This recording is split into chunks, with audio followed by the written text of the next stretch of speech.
जय हिंद दोस्तों, Vande Mataram. Boris Johnson की सरकार गिर गई। अब बोरिस जॉनसन की सरकार गिरना थी कि भाई भारत में लिबरल ऐसे खुश हो गए जैसे मानो पीएम नरेंद्र मोदी की सरकार गिर गई हो। मतलब आप खुद ही सोचिए ना, आप उस बात के ऊपर प्रतिक्रिया दे रहे हैं जिस बात के ऊपर आपकी प्रतिक्रिया बिल्कुल भी मायने भी नहीं रखती। हाँ, आप इस बारे में प्रतिक्रिया देकर ये ज़रूर बता रहे हैं कि आपको कितनी खुशी होगी अगर भारत में नरेंद्र मोदी जी की सरकार इस प्रकार से गिरती है। तो इस वीडियो में हम लोग इसी तरह के कुछ लिबरल्स के बारे में बात करने वाले हैं जो कि ब्रिटेन के प्रधानमंत्री बोरिस जॉनसन की सरकार गिर जाने पर इस तरह से खुश हो रहे हैं कि मानो दीपावली इस बार समय से पहले आ गई हो। जैसे ही ब्रिटेन के प्रधानमंत्री बोरिस जॉनसन ने पार्टी के दबाव के बाद अपने पद से इस्तीफा दिया, भारत में इस्लामवादियों और कांग्रेस समर्थकों ने इसके लिए भारत दौरे पर उनकी जेसीबी की सवारी को दोष देना शुरू कर दिया। जेसीबी एक लोकप्रिय कंपनी है जो मिट्टी खोदने वाले उपकरणों के निर्माण के लिए जानी जाती है और उसका एक उत्पाद बुलडोजर भारतीय राजनीति में बहुत लोकप्रिय हो गया है।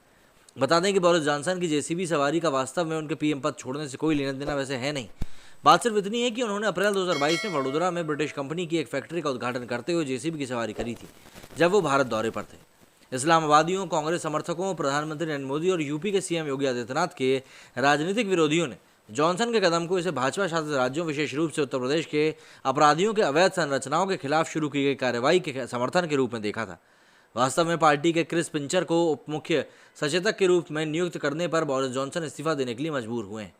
लंदन के एक क्लब में नशे की हालत में 2 पुरुष साथियों को टटोलने के आरोप के बाद उप मुख्य सचेतक को पद छोड़ना पड़ा था। इसके बाद पिंचर के खिलाफ कई यौन उत्पीड़ना के मामले भी सामने आ गए। वहीं फरवरी में इन आरोपों के बारे में जानने के बावजूद बोरिस जॉनसन ने उन्हें उप मुख्य सचेतक नियुक्त किया। पार्टी सांसदों ने कहा कि वे अब उस नेता का समर्थन नहीं कर सकते जो पिंचर को नियुक्त करते समय खुले तौर पर झूठ बोलता है। इसके अलावा बोरिस जॉनसन पहले से ही कोविड लॉकडाउन के दौरान अपनी पार्टियों के कारण दबाव में थे। हालांकि भारत में इस्लामवादियों और कांग्रेस से सहानुभूति रखने वालों ने उनकी सरकार गिरने के लिए ब्रिटिश कंपनी जेसीबी पर उनकी सवारी को दोष देने में देर नहीं लगाई और ट्विटर पर हंगामा शुरू कर दिया।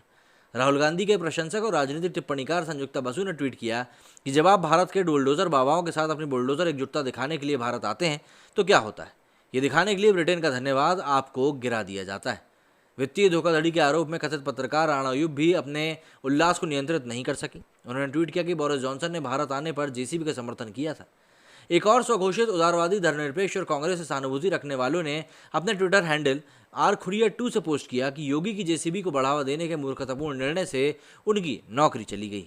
वहीं एक और अन्य ट्विटर यूजर अबीक सेन ने लिखा कि हम अपने लड़के को बकवास नहीं कह सकते, लेकिन भाड़ में जाओ हम कह सकते हैं। भाड़ में जाओ बोरिस, भाड़ में जाओ तुम और तुम्हारे जेसीबी उत्सव। उसके बाद उन्होंने कुछ और भी लिखा है। ट्विटर यूजर सैयद हसन काजिम ने पोस्ट किया कि हर निरंकुश और तानाशाह का अहंकार एक न एक दिन ध्वस्त हो ही जाता है। नरक में जाओ बोरिस जॉनसन, आप जैसे या उससे भी बुरे लोग निश्चित रूप से आपका अनुसरण करेंगे। उनका अहंकार भी जेसीबी के पहियों के नीचे आ जाएगा। बस याद रखना कि कुछ दिन पहले आप किससे मिले थे। एक अन्य एनडीटीवी उत्साही ट्विटर यूजर IDLY वादा ने पोस्ट किया कि कोई भी प्राकृतिक न्याय से बच नहीं सकता बोरिस जॉनसन। इस ट्वीट के साथ प्रोपेगेंडा चैनल एनडीटीवी का एक लेख जो बोरिस जॉनसन की जेसीबी सवारी की आलोचना कर रहा था उसे अटैच भी किया गया था। स्वघोषित आंदोलनजीवी सुमन सेन ने ट्वीट किया कि इंग्लैंड में जेसीबी और बुलडोजर ने काम नहीं किया, ये हमारे देश में भी काम नहीं करेंगे। बोरिस जॉनसन ने इस्तीफा दिया, मोदी भी जल्दी ही देंगे। वहीं एक और अन्य ट्विटर यूजर रंजन प्रताप सिंह ने पोस्ट किया कि जब बोरिस जॉनसन भारत आए थे तो उन्होंने जेसीबी की फैक्ट्री का उद्घाटन किया था, लेकिन वो भूल गए थे कि एक दिन वो खुद भी कर्म का शिकार हो सकते हैं और आज वही हुआ है। बोरिस जॉनसन के अपने इस्तीफे की घोषणा करते हुए उन्होंने 7 तारीख उसकी जानकारी दी। जॉनसन के इस्तीफे से खुश लोगों के लिए दुर्भाग्य ये है कि बोरिस की जगह लेने वाले जिन 2 नामों की सबसे ज़्यादा चर्चा है उसमें ऋषि सुनक और प्रीति पटेल हैं। दोनों ही भारत विरोधी या मोदी विरोधी प्रोपेगेंडा के समर्थक दिखाई नहीं पड़ते।